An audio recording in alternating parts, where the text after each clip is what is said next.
Hey, what's going on, guys? Welcome back.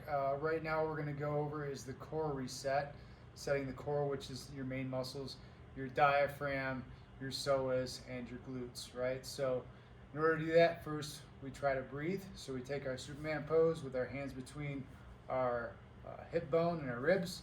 Breathe in the nose for 5. Try to get down there. Use your hands for a little bit of feedback so you know where to breathe from.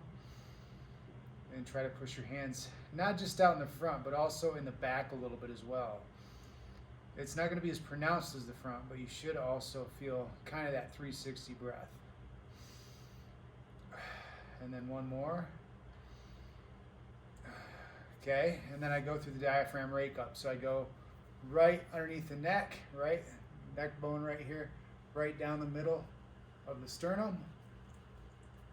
Pressing in, rubbing up and down until I reach the base here, and then I do this upside down wide down my ribs.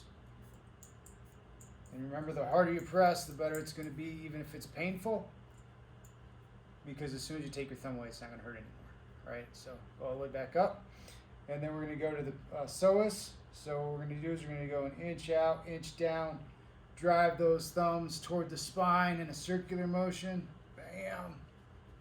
And then finally glutes, right? So it's right behind the skull here, base of the skull, rubbing down along the base of that skull, taking my thumbs underneath my earlobes and pushing toward my eyes and rubbing there a little bit. And that is the core wake up. And when are we going to do this, Kris? We're going to do this at least once a day in the morning.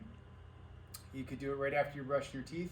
You could do it right after lunch, before lunch, however you want to fit it in your day.